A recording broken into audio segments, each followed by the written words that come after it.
Saludos, heme aquí, después de 2 meses de padecer el coronavirus, heme aquí estoy. Todavía no estoy en plenitud de condiciones, tengo secuelas, los pulmones como apretados, camino media cuadra y me canso, pero aquí estamos, porque la recuperación también se trata de uno ir recuperando su cotidianidad. Y déjenme contarles, solito aquí con ustedes, lo que significa el coronavirus, las reflexiones que me produjeron. O sea que en el planeta, en el mundo entero, menos aquí, tampoco en España, ¿no? Porque los españoles nosotros nos parecemos por las pasiones, bueno, la herencia, ¿no?, de los españoles. Acuérdense que los españoles fueron una guerra civil, entre ellos, entre los republicanos y los franquistas. Y entonces hay una discusión en todos lados sobre el planeta, qué vamos a hacer, porque la gente después de un año metido en su casa piensa mucho, y sobre todo en los sectores formados, en la cultura, en las universidades, en los artistas, en todo, en la política, inclusive en Europa y en muchos lugares hay una discusión sobre qué vamos a hacer con el planeta, que hay que cambiar, la superpoblación, todo lo que tiene que ver con lo que hemos hecho como cultura, como raza, y es una discusión interesante. Y esa discusión hay que tenerla en Venezuela. Pero antes de meterme por allí, porque tengo como invitado a Ricardo Ríos, que es como una especie de amuleto que me ha seguido toda la vida. Rico ahora es diputado. Y cada vez que yo hago un programa, el primer programa que hice para Revolución lo hice con Rico. Buenas noches, el primero lo hicimos con Rico y así. Mi regreso lo hice con Vladimir porque se lo debía. Y Rico está, bueno, aquí con nosotros. Tengo la voz todavía medio ronca, pero dicen que suena sexy. Me dice mi esposa, que por cierto le dio coronavirus, pero a ella no le pasó absolutamente nada porque tiene muy buena salud, no en cambio yo. Imagínense ustedes que la mayoría de los amigos me escribía o me llamaba. Yo contesté muy pocas llamadas porque no había ánimo para eso.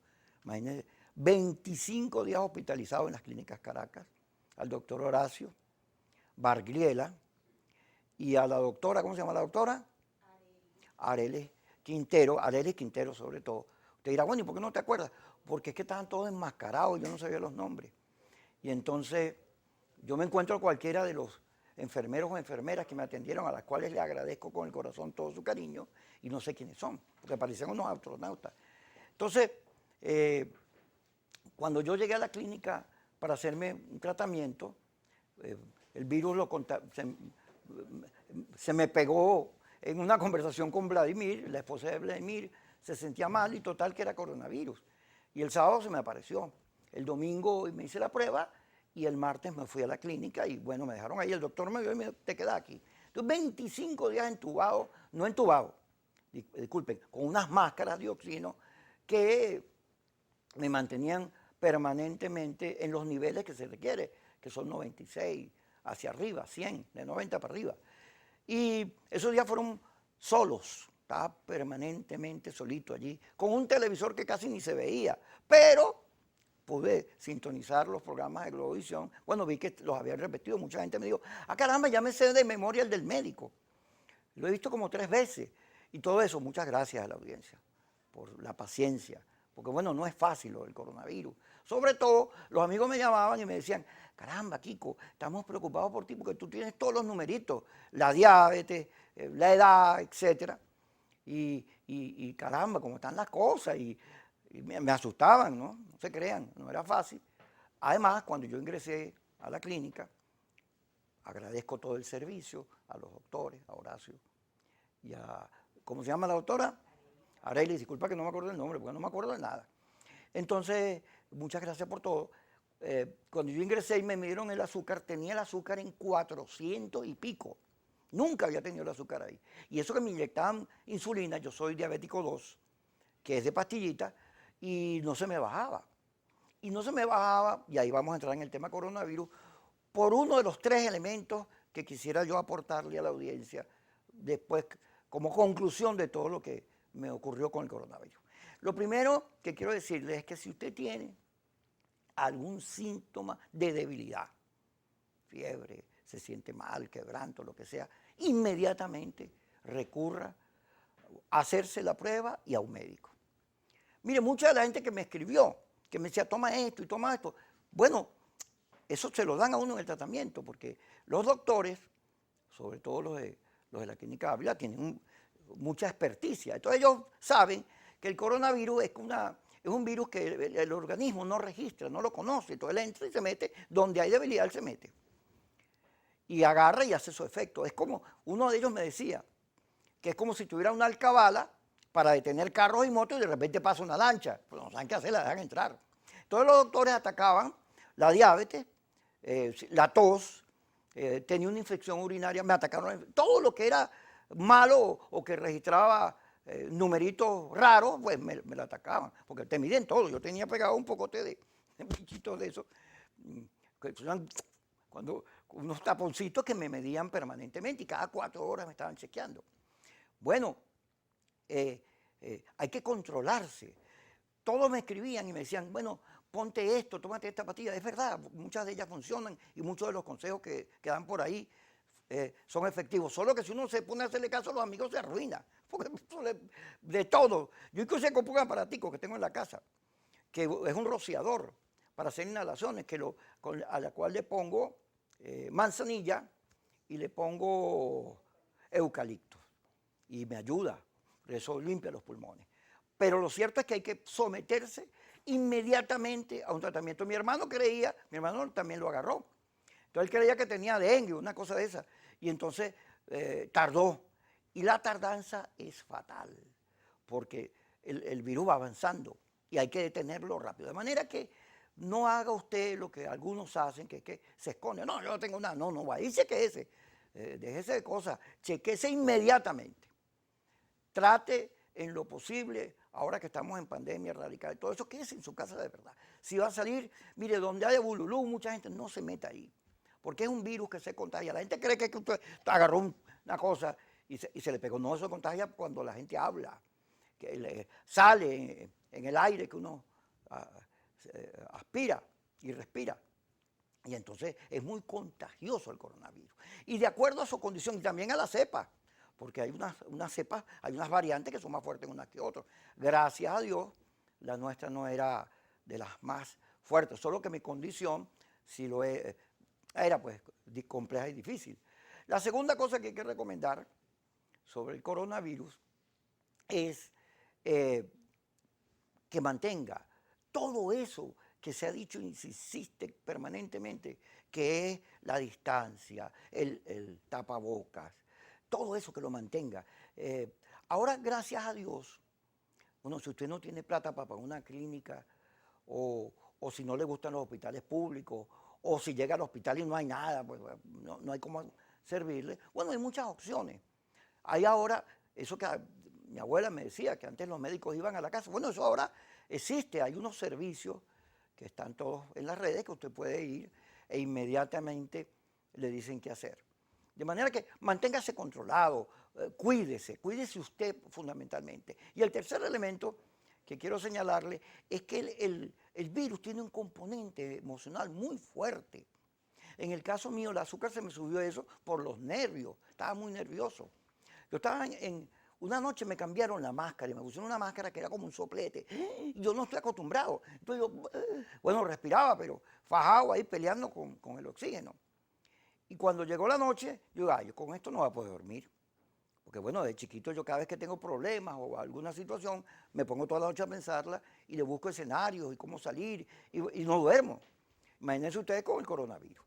Entonces tiene un ingrediente emocional muy fuerte que hace que uno se ponga muy nervioso. Hay gente, yo tengo el cuñado de mi hermana, Freddy Salcedo, que cada vez que se quedaba solo, y como no anda solo, porque el coronavirus hay que asumirlo uno mismo, porque hay que proteger a los demás, bueno, él sentía que se iba a morir. Y todo te estimula. Hay una reflexión que hay que hacer sobre el país. Para terminar, fíjense, esta situación que se vivió en la elección pasada, que la gente no quiere votar, no porque este o a cual le dijo que no. Por cierto, ahora todo el mundo quiere votar, sobre todo los partidos. Una vez que cumplieron con su acuerdo con Donald Trump, pues ahora quieren votar. Es que no hay más salida que esa. Pero bueno, lo cierto es que la dinámica política, que es muy dura, muy fuerte, ahí está lo de las vacunas. Una cosa que se resolvería tan fácil como nombrar una comisión de uno y otro lado y revisar, y esta es, y hacer unas recomendaciones, bueno, se ha convertido en un torneo de quién es el culpable. Entonces, esas situaciones en las cuales se exagera, se miente, hay mucho fake news, muchas cosas que son verdad, ¿cómo no? Pero muchas mentiras. Y la diatriba política le mete un elemento de odio, rabia, cosas que carga el ambiente y nos pone, oye, que nos queremos ir del país, aquí no se le ve salida, no hay destino. Esa emocionalidad que tiene el país con el coronavirus, cuando se tiene el coronavirus, o alrededor del coronavirus, crece más, porque el coronavirus mata. Y eso que me pasaba a mí, que todo el mundo me decía, concha, la caramba, nosotros creímos que no iba a llegar a home. Bueno, eso va afectándolo y el que padece el coronavirus, bueno, se pone muy nervioso y uno termina matándose uno mismo de tanta cosa que lee. Porque, bueno, que si la vacuna esta no sirve, que si aquella sí es mejor, que si el amor que consiguieron unas bolsas, que el hospital tal no sirve, que no sé qué, y uno termina, todo el entorno produce que la emocionalidad sea muy fuerte. Y ese es un elemento que está poco tratado en cuanto al coronavirus. De manera que hay que pedirle al mundo de la política y al país mismo, oye, que tengamos una actitud distinta, que ayudemos, porque cada vez que uno entra en pánico y nervios, pues el organismo se debilita, manda azúcar, etcétera, y por ahí se mete el virus. Hay que tener una actitud diferente, como la que se está dando en Europa en los debates sobre qué hacer, cómo comportarse a partir que sacamos de la pandemia. Todas estas cosas se las voy a ir contando a medida que vayamos normalizando el programa.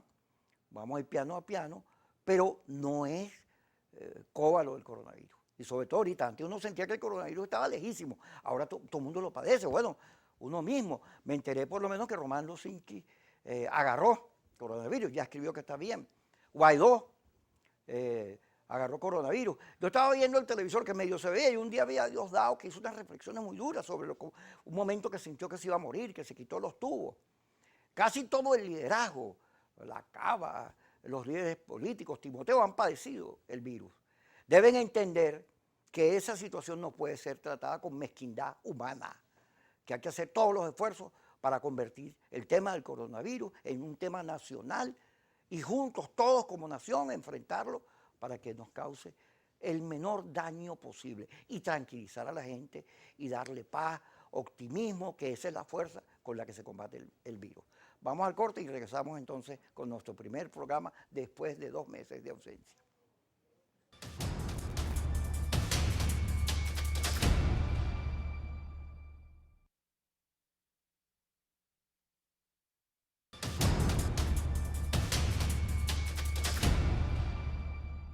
Seguimos con su Kikosis. Agradezco a todas las personas que me escribieron, llamaron, que se comunicaron en las redes, preocupados por el coronavirus, por mi salud. Le agradezco a todos las cosas bellas, bonitas, la preocupación, caramba, al canal que respondió, a Gustavo, a Raúl, caramba, que fueron fundamentales en la atención, en todo lo que me hiciera falta. Pues, el canal se portó bastante bien y todos los trabajadores me escribían, no a todo el mundo. No hago una lista porque la lista del problema es quién falta. A los doctores, a las enfermeras y enfermeros, a todo el mundo, muchas gracias, porque no leí ninguna cosa de esa fea. Aquí está Ricardo Río con nosotros. ¿Sabes que hay una gente que se dedica a eso? Pues pase lo que pase, te insultan. Bueno, el caso de David Capela. ¿Tú sabes que David Capela estaba en una habitación al lado mío? Oye, pobre muchacho, vale, tan joven, me dio muchas... Yo he perdido varios amigos jóvenes también con esto del coronavirus. Primero, lo primero, oye, qué bueno que te saliste de ese tacle, porque ahora sí lo dice uno con tranquilidad, estábamos todos chorreados. Y porque tú tenías todos los tickets. Y entonces que haya salido bien nos alegra mucho, de verdad. Eso me da mucha satisfacción y puedes decirlo, pues puedes decírtelo en tu cara también delante de un gentío. Además me parece una muy buena idea eso de que tengas un editorialosis, entonces descargas todo en el primer negro del programa, así uno habla. No, eso es por esta oportunidad. Oh, No, vale, no, buena no es idea, el tienes tu no es el formato. editorialosis. No es el formato. Más bien sobre eso, tú sabes que como no tenía nada que hacer, me puse a leer todo. Ajá. Y bueno, tengo unas ideas que voy a discutir contigo en la parte inicial. Pero fíjate, David Capela, un día me llega el enfermero y me dice, mire, entró un muchacho de portadas allí, aquí al lado suyo. Y ese entró más nervioso que usted. Ese entró muy nervioso. El elemento emocional tiene que ser Sí. parte de la radiografía del coronavirus. Hay que lograr tranquilizar, no generar pánico. Y eso no quiere decir que nos estamos oponiendo a que se diga la verdad sobre la situación. No, no, no. Tico, cuando usted vaya a decir algo, certifíquelo, refréndelo. Para eso, por eso yo confío mucho en el periodismo, porque el periodismo es profesional. Yo me No eché anda un rol diciendo de mentiras. susto porque en una misma sentada se me fueron, no muertos, sino enfermos hospitalizados, mi hermana, Tu hermano. su esposo y su único hijo. Es tanto me angustié que me dio fiebre. Sí, Sí, y eso que yo aparentemente estaba cooperando, se formó un equipo de apoyo y tal. Oye, y la gente del Hospital de Clínicas Caracas realmente hay que agradecerle sí, el gigantesco muy esfuerzo. profesional. Muy profesionales y muy humanos, ¿viste? Y El trato además, es bien humano. ya saben cómo tratar el virus, Así es. ¿saben? Claro, eso depende también de la condición que tú tengas, de la cepa que adquiriste. Ahorita la brasilera esa está haciendo estragos y de los nervios, ¿no? Pero nunca se habla de la cosa emocional. Yo como creo que el país está muy desesperanzado, me he dedicado a estudiar el tema. Y cuando estaba allí, vaya, te pones muy nervioso, porque todo lo que rodea el coronavirus es muerte. NASA se puso a hacer revisión en las redes del tema de las psicopatías conexas con el COVID y hay cosas muy, muy fuertes. Hay generación de angustia, de claustrofobia, paranoia y una serie de enfermedades o de, yo no sé si todas eso sean enfermedades, los psicólogos y los psiquiatras son muy delicados con esas clasificaciones, pero de sintomatología psiquiátrica que han comenzado a hacer tantas que ya lo estudian como fenómeno científico interesante para la prosecución de las secuelas del virus, porque ha dejado personas pues con cierta discapacidad social por eso. No es Sí. fácil, es que yo no se ríe porque bueno, tú eres reilón y tal, pero no es fácil pensar que uno pasó 25 días, fue 25 días, 25 días. parado frente al pelotón de funcionamiento, se mojaría la pólvora, traería, dirá, si paren hoy. Eso tiene que ser algo espantosamente angustioso y de verdad que ahí tener calma es un buen consuelo. El refugio espiritual también, y no está de más. Yo noto que tú regresaste con bastante reflexiones sobre la filosofía de la vida, la razón del ser y cómo estamos ¿Cómo no? tratando al planeta así. Y yo creo que eso es un sano encuentro consigo mismo. Eso no nos sobra, porque uno que vive el día a día, las noticias, qué van a decir mañana en las redes, no sé qué, de repente como salís y ves pasar el tropel y entenderlo, oye, te hace como más grandecito, vamos a decirlo en términos hippie, creciste. Bueno, tú sabes que No de tamaño, estás igual, cuando, pero... cuando uno sale del hospital y te mandan para la casa, hay un tratamiento, pero las secuelas son duras, Sí. muy duras. Y caramba, quitárselas encima requiere mucha voluntad. Y yo amo la vida, toda la vida. Eh, mis tantos años, por cierto que cumplí años estando solito ahí en el hospital, pero los tantos años que he vivido, bueno, apreciando colores, olores, sabores, amor, música, comer, la vida, pues, La luz. la luz, el sentirme vivo. Sí, sí. Y todo eso peleo, y estaba ahí, o sea, a mí el coronavirus no me va a ganar. La verdad que yo nunca me sentí derrotado, sí, asustado. Bueno, cuando yo vi a Diosdado, lo vi porque el televisorcito ese estaba muy dañado, lo vi afectado, bueno, porque lo que le pasó fue duro. Dije, yo espero, y lo dije ahorita, que el liderazgo entienda, todos los que lo han padecido, que la gente en Venezuela está como en la intemperie, ¿no?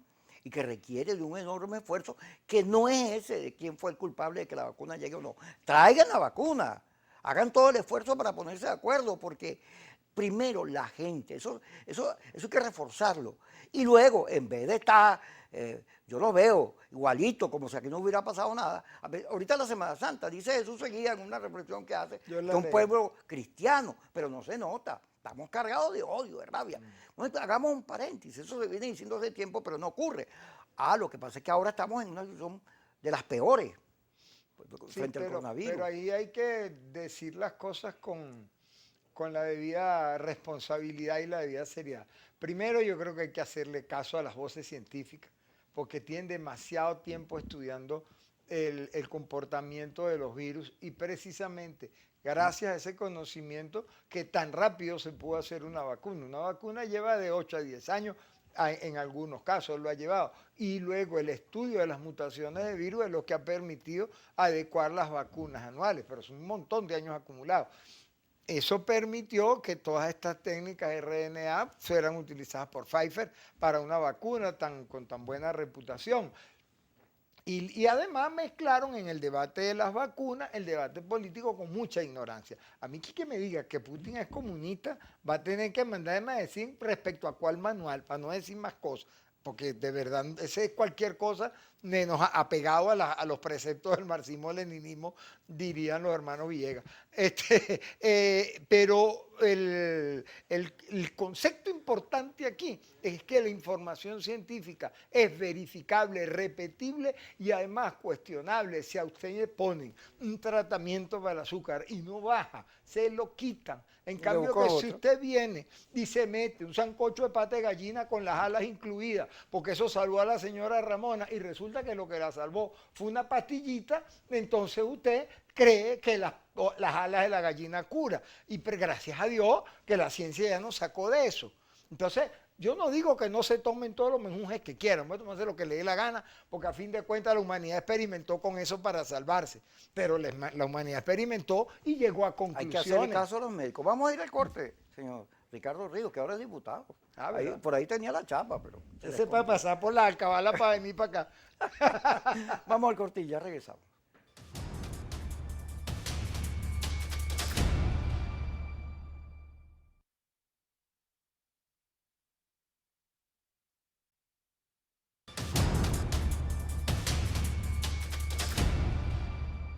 Seguimos con Ricardo Ríos, diputado de la Asamblea Nacional, que por cierto dio un stand-by ahí, time, mientras el coronavirus está en la situación que está. Tengo entendido que los han vacunado, pero que hay un 30% de los diputados que no se vacunó. No, hay una vacunación dantesca en el sentido de que lo vacunan como en los círculos del infierno. Primero los principales, después los primeros suplentes, después los segundos suplentes. Entonces... lo de dantesco es por los círculos del infierno de la Divina Comedia. Y no han culminado ese proceso. Y lo mismo con el personal, mismo con el personal han vacunado. No es, digamos, 100% estricto, como no es nada en ninguna parte del mundo, pero sí mantienen el rigor y el control. No, a todos se les escapa un rolling, pero pasa. Dentro de las muchas cosas que leí, en el mundo pasa más o menos igual. Tú sabes que la vacunación ha sido segmentada. Primero los de edad avanzada. Y los médicos. Exacto, los médicos, etcétera. Y más o menos aparece el mismo porcentaje, un 30% que no. Uno, porque no le gusta, no le cree, después del discurso de Trump, de que eso era una cosa, las vacunas eran para matar a la gente y que no, eran peor remedio que la enfermedad y todas esas barbaridades.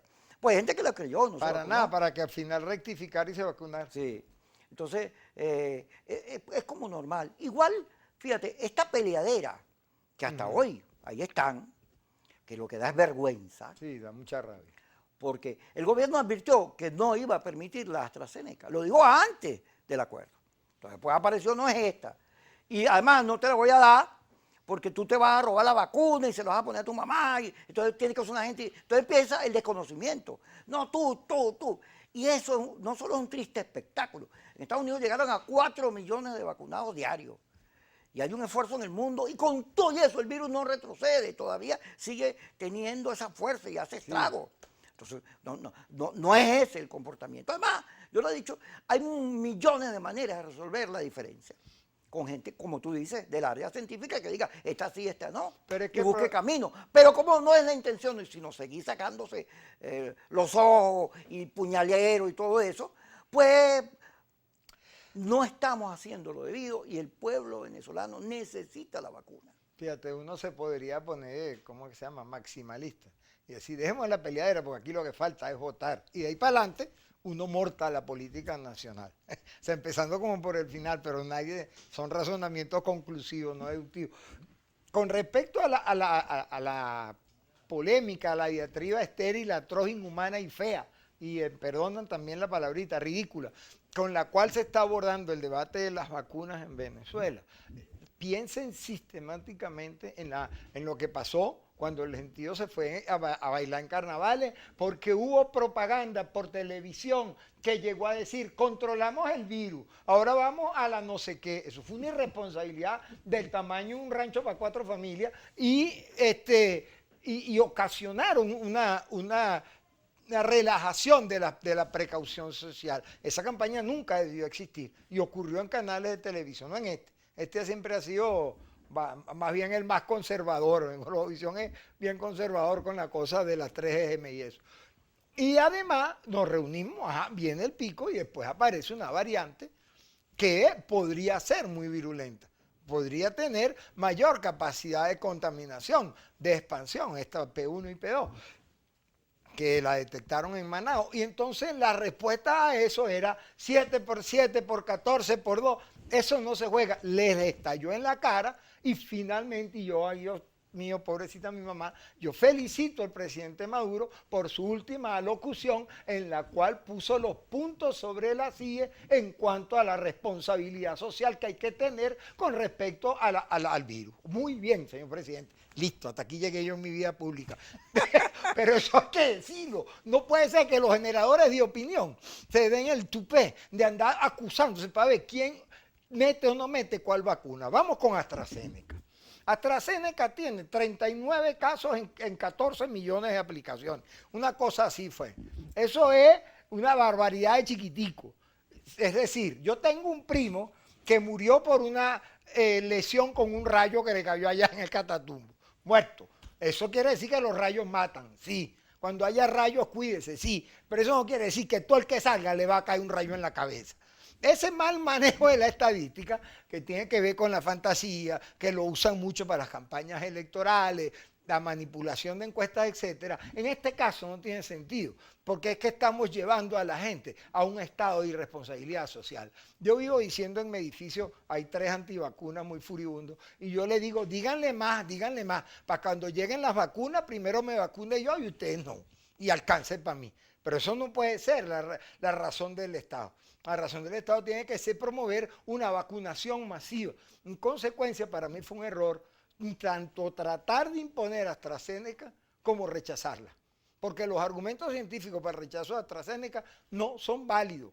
Son alertas, precisamente por el control que hay en Europa sobre las vacunas, que ante semejante pequeña cantidad, esa tan baja incidencia, prendieron todas las alertas, es lo que nos dice cuando la dejan pasar que hay mucha confianza. Ahora, Rico, eso es muy importante entenderlo. Sí. Eso cura, eso evita y eso previene. ¿Que lo cura todo? No, pero es que el manejo de la estadística es tan tonto, Kiko, que yo se me puse por vago que soy. tú eres matemático. Por eso, por vago sobre todo, me puse a sacar la cuenta de la cantidad de gente que ha muerto en accidentes de tránsito, que iban sentados en el asiento de atrás en los Estados Unidos. Y mi conclusión es que como eso aumentó, la vacuna Pfizer es pavosa. No puede ser, ¿verdad? No, ¿verdad? Bueno, así estamos razonando. No puede ser. Así no se puede razonar la ciencia. Fíjate, en la guerra de Vietnam, en los años 60, 70, las imágenes que transmitió la televisión de la guerra, los bombardeos, todo eso, y los cadáveres que venían envueltos en la bandera, produjo un impacto muy fuerte. La sociedad americana, bueno, por eso terminaron saliendo, negociando la salida de los Estados Unidos a la guerra de Vietnam. Bueno, por la cantidad de jóvenes que perdieron la vida allí. Y a partir de ahí, los Estados Unidos no permite que hagan ese tipo de grabaciones cuando hay conflictos bélicos. En la guerra del Golfo, nada, parecía un juego de Atari aquello, ¿no? No se permite. En el caso de Venezuela, cuando el 27 de febrero, bueno, las imágenes también después fueron, yo no diría que censuradas, porque eso no es un tema de censura, sino sí, como es, oye, ya va. Porque todo eso influye en el ánimo colectivo y es parte también del problema.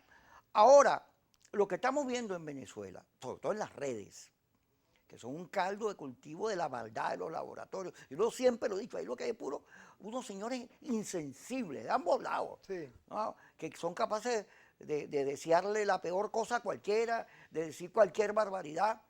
Yo creo que hay que llamar, oye, hacer un llamado a la sensatez, chicos. Sí. Hacer un llamado a la sensatez, oye, hay que cuidar las cosas, ver quién las dice, los soportes. No se trata de esconder nada, no, de eso no se trata, pero tampoco de contribuir al pánico que hay en el país frente al coronavirus. Es correcto. Eso lo vamos a hablar cuando regresemos. Fíjate que se nos fue el tiempo y vamos al corte. Así es.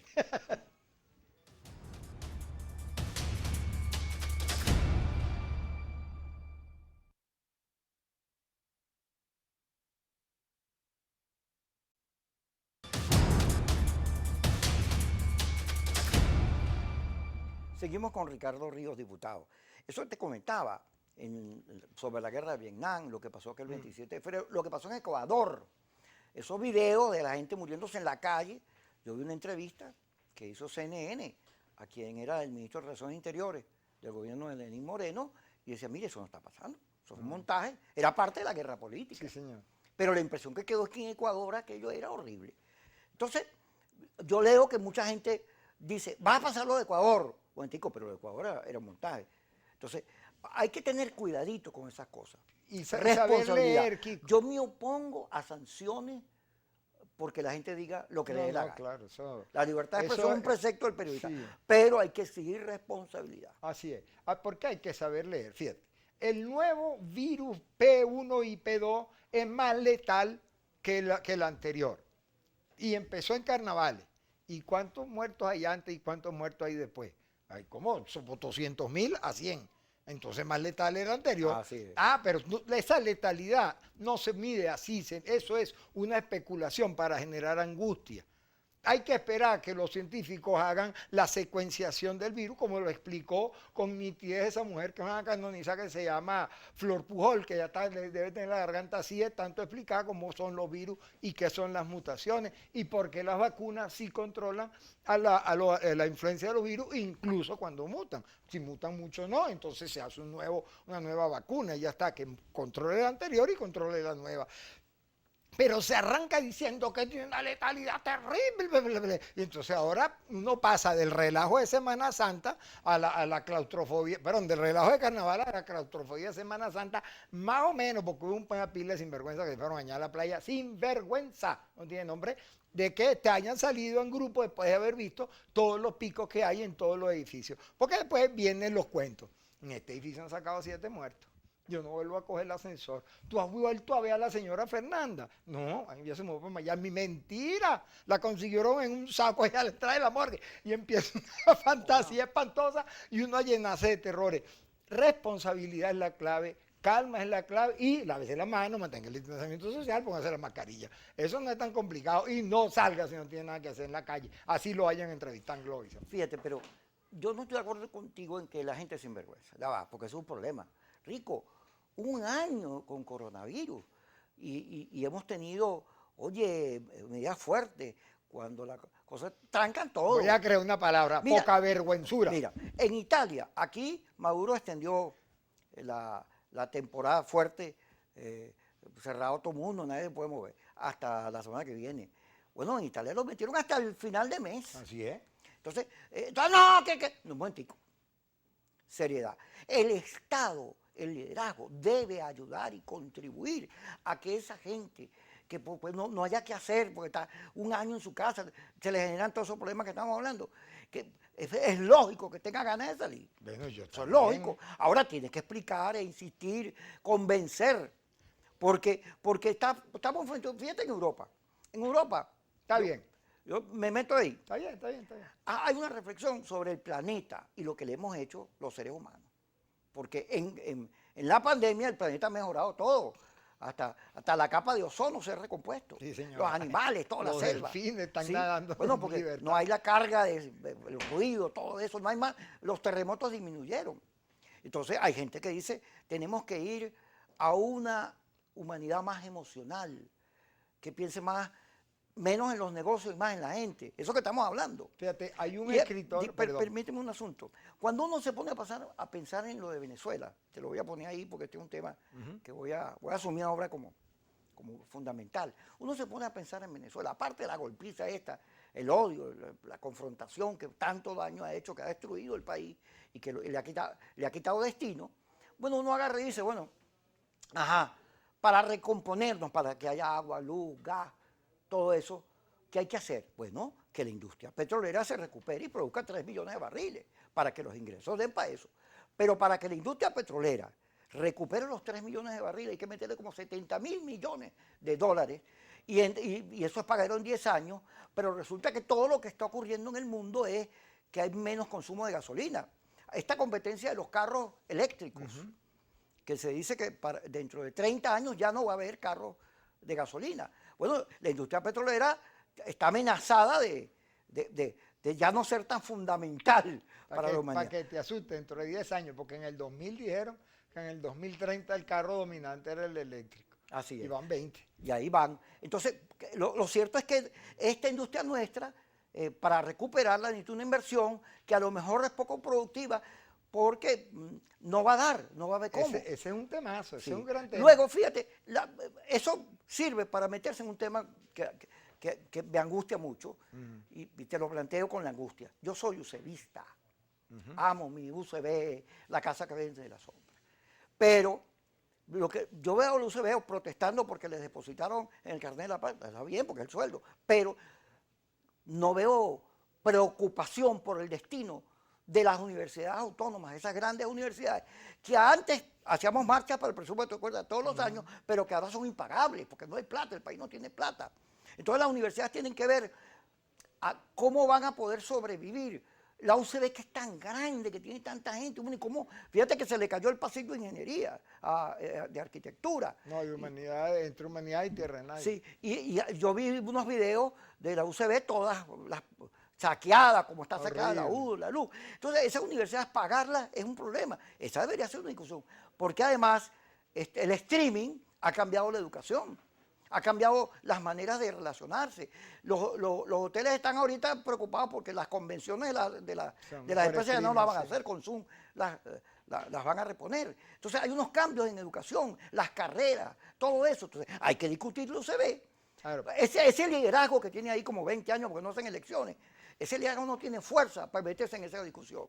Yo vi un documento que sacaron unos profesores, vamos a ponernos de acuerdo con eso. La intelectualidad venezolana... Ese documento lleva, creo que va a los 6 meses en el Consejo Universitario, que no es tomado en consideración. Bueno, pero tienen que discutirlo. Los UCBistas, los universitarios, la cultura tiene que ser un tema. Aquí ya no hay salones de arte ni nada de eso. Hay que meterse en ver cómo hacemos, no solo gas, luz, cómo hacemos para un estado petrolero que ahora no tiene los mismos ingresos, y tiene que ver cómo sale para adelante. Vamos a ir al corte y regresamos.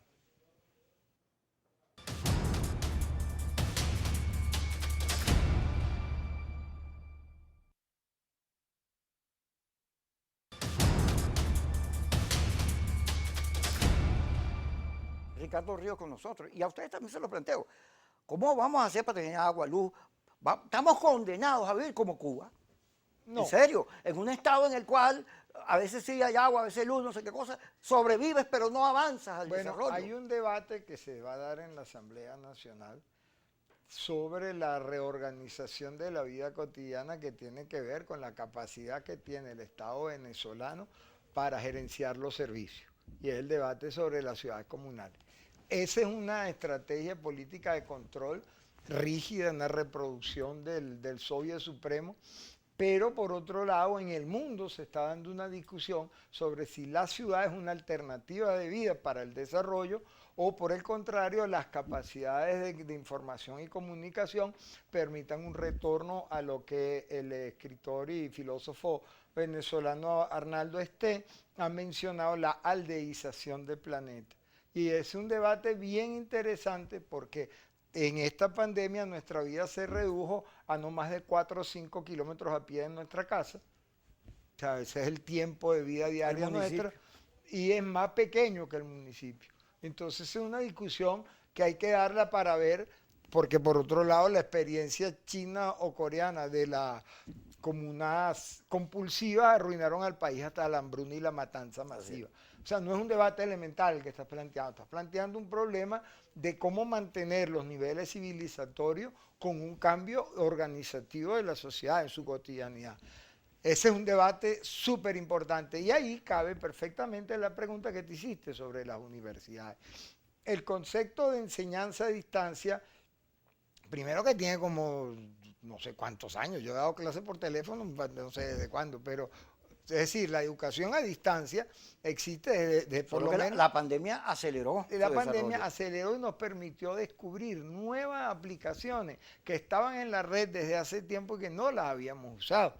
La Facultad de Ciencias y en general la universidad con el proyecto Saber UCB y el aula virtual, creo que la mitad de las clases poco menos de la mitad de las clases que se dan en la universidad o son digitales o son digitalizadas.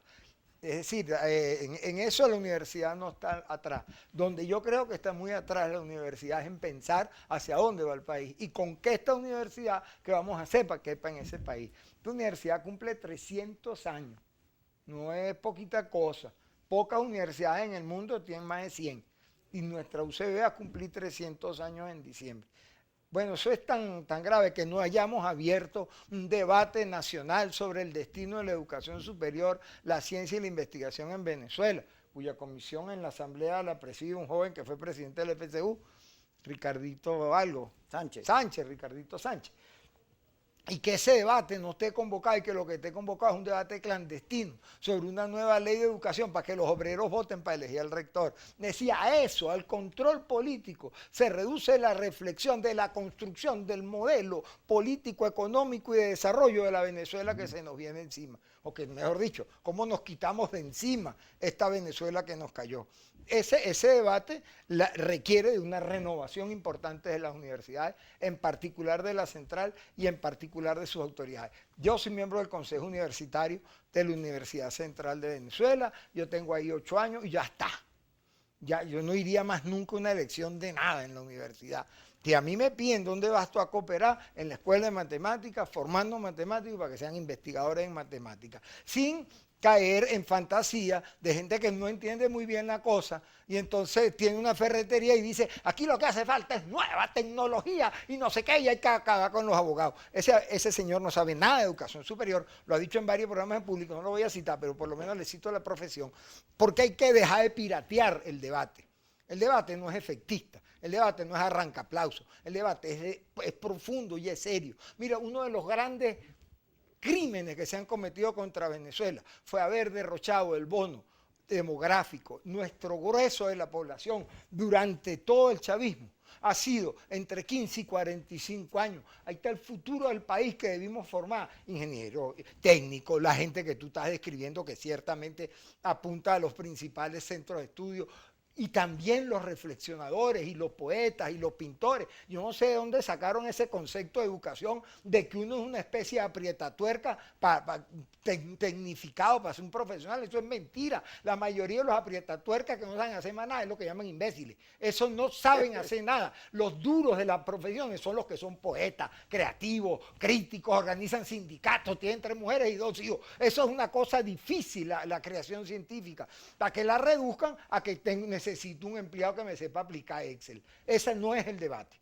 Y ese debate lo han traído aquí a la televisión y yo creo que deberíamos recuperarlo porque para donde va Venezuela es para donde va la ciencia, la investigación y la organización social acorde con lo que nos dejó la pandemia. Esos grandes edificios llenos de señores trabajando de 8 a 2 y de 8 a 2 y de 1 a 5 no hacen falta.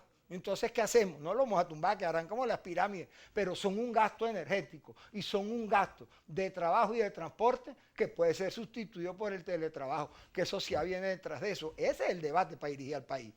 Eso creo yo. No, así es. Creo que Venezuela necesita repensarse. Claro. Porque la entrada económica garantizada por la industria petrolera no va a ser la misma. Entonces necesitas ver cómo produces ingresos para que la gente viva mejor. Eso significa una apertura hacia el sector privado por parte del Estado que le permita verlo como un socio. Fíjate las posiciones que ha tenido Fede Cámara. Hay gente que le ha caído encima, pero a mi juicio merecen un aplauso por la honestidad y atreverse a decir, bueno, nosotros podemos comprar la vacuna, nosotros podemos ayudar. Eso es tremendo, eso, que el presidente de Fede Cámara haya dicho, yo colaboro vacunando a mi gente y te quito ese peso de Estado, me parece uno de los aportes más emocionantes que yo he visto en Venezuela. Yo lo apoyé en una declaración aquí mismo. No, aquí no fue, con Vladimir, pero yo lo apoyé y por supuesto que eso hay que apoyarlo con cuanta mano uno pueda levantar, que la gente pueda resolver y que haya una sociedad abierta para las soluciones. Es la parte de la riqueza que no tenemos. petróleo está ahí, hay que sacarlo muy bien. Mira, Rico, en estos días leo, Baltasar Porras declara al gobierno que le va a dar unas cachetadas si no mete la AstraZeneca. Yo, Baltasar Porras diciendo eso. Al ratico apareció la conferencia episcopal, comunicado, mira, yo no dije eso, yo lo que estoy Así diciendo es. es que la gente primero y todo eso. Así fue, yo vi. Así Muy es. buena declaración del La iglesia tiene sacerdote. un papel fundamental. Hace falta que la cultura, que los artistas, que las universidades, que todo eso contribuya a sacar el debate del odio. Así es. Porque están como muertos, están calladitos. Necesitamos un país activo que en vez de quedarse en su casa, que tiene que quedarse, salga por streaming o por donde sea, por sus espacios, a pelear porque Venezuela salga adelante. Porque si no, Y a bueno, imagínate tú, resolver, a nos quedamos. resolver. Yo cuando digo como Cuba, no es porque yo tenga nada contra Cuba. Yo sí Cuba, tengo mucho, lo que está viendo Cuba no debería verlo en ningún otro país. sí, pero fíjate, los cubanos en momentos de su historia abrían la economía. Pero entonces pensaban los más radicales, no, el comunismo, la revolución, entonces la cerraban. Y en eso, bueno, ensayo y error perdieron mucho tiempo. Y vida. Sí, y además por estar discutiendo unas cosas que están comprobadas en la historia, que no No sirven. sirven. Ese control del Estado, de todo eso no sirve. Bueno, eso hay que decirle a los chavistas con su discusión de las cosas de las ciudades comunales. Una ciudad comunal que pretenda reproducir el fracaso de la Unión Soviética va a fracasar como la Unión Soviética o construyen su muro. Así es. Gracias, Ricardo Río, por estar con nosotros y a ustedes, a todos los que ven este programa, por su paciencia, por su solidaridad, por su cariño, porque se da cuenta uno que uno no está tan solo. No, y bien bueno que estés curado, Kiko. Todavía me falta.